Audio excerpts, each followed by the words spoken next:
Good morning. ప్రభు అయిన యేసుక్రీస్తు వారి పరిశుద్ధ నామములో అందరికీ శుభాలు.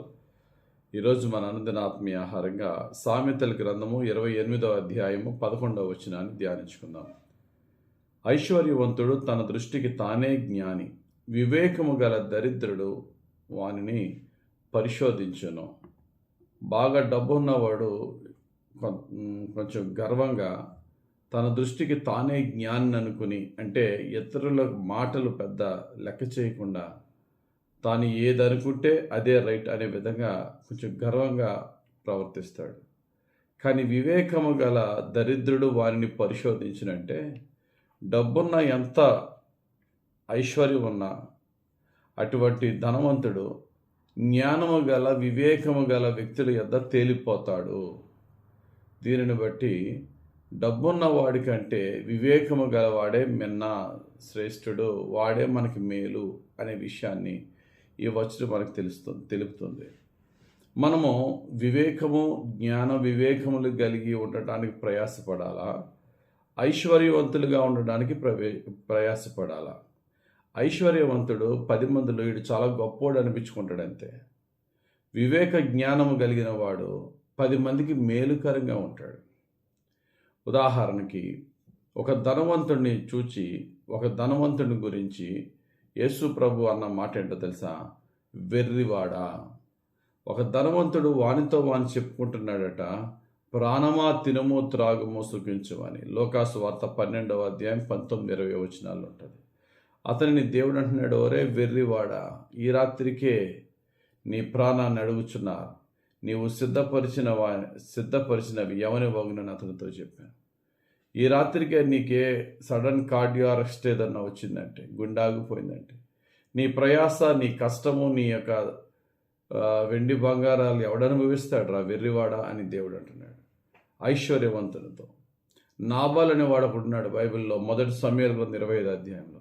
వాడు చాలా ధనవంతుడు, వాడికి బోల్డ్ అంత పాడి పంట అంతా ఉంది.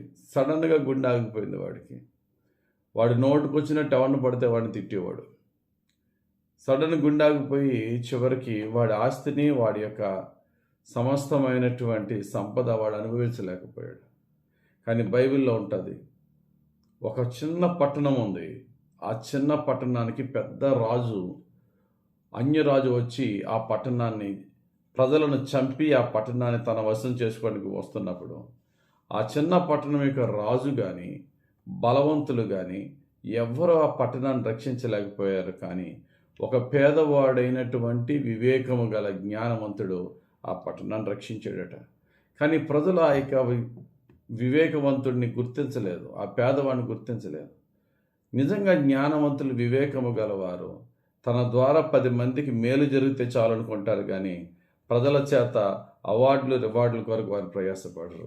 చూడండి, ఇక్కడ ప్రసంగి గ్రంథం 9వ అధ్యాయం 14-15 వచనాల్లో, ఏమనగా ఒక చిన్న పట్టణం ఉండెను, దాని యందు కొద్దిమంది కాపురం ఉండేది.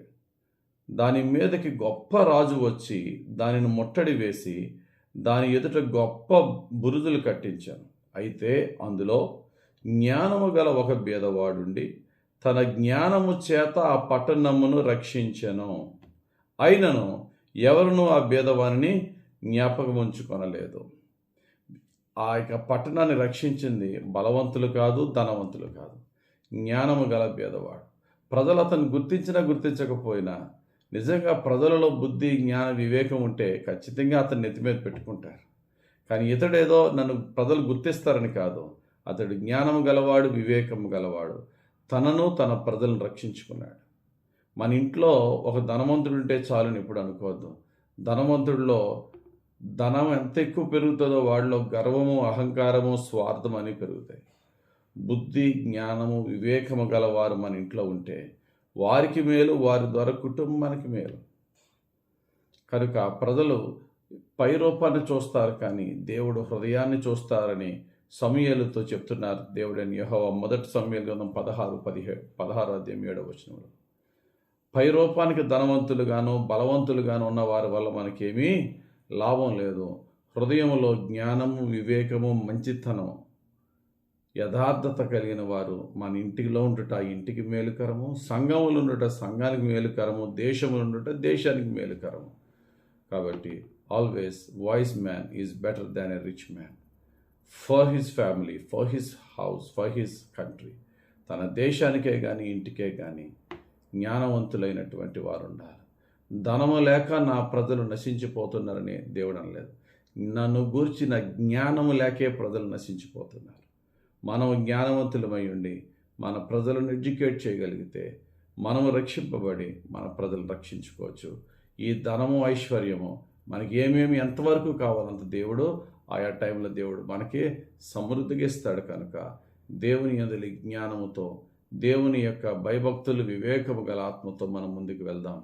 ధనము మన వెంట వస్తుంది. ఎందుకంటే మనము ఆయన జ్ఞానాన్ని తెలుసుకుని వాక్యానుసారంగా నడుస్తున్నాం. కాబట్టి దేవుడి వాక్యము దీవించి ధనము కంటే ఎక్కువగా వివేకము గల హృదయము, జ్ఞానము గల మనస్సును మనము ఆశించి దేవుని దగ్గర నుంచి పొందుకుని నడిచేలాగా. సొలొమోను ధనాన్ని అడగలేదు, వివేకాన్ని అడిగాడు. ధనం తన వెంట వచ్చినట్టుగా దేవుడు మనల్ని కూడా వివేక జ్ఞానంతో, ఆయన మంచితనంతో నింపి దీవించునుగాక.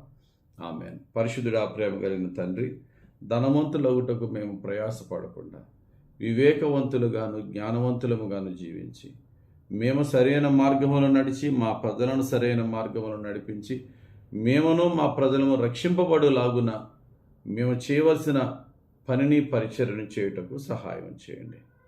ప్రభువా, ఎల్లప్పుడూ కూడా నీతిగా యథార్థంగా మేము నడిచి నీతి యథార్థత ఫలాలు పొందుకునే నీ రక్షణ కాపుదల, నీ కృప, నీ మహిమైశ్వర్యం పొందుకునే ధన్యత మాకు దయచేయమని యేసుక్రీస్తు ప్రభు పరిశుద్ధ నామములో ప్రార్థించి వేడుకొనుచున్నాం తండ్రి. ఆమేన్. తండ్రి యొక్కయు కుమారుని యొక్కయు పరిశుద్ధాత్మ దేవుని అభిషేకం ఇప్పుడు ఎల్లప్పుడు మనలను వివేకముతో కూడిన జ్ఞానవంతులుగా పరిశుద్ధాత్ముడు మనల్ని నడిపించునుగాక. Amen. God bless you. Have a very blessed day.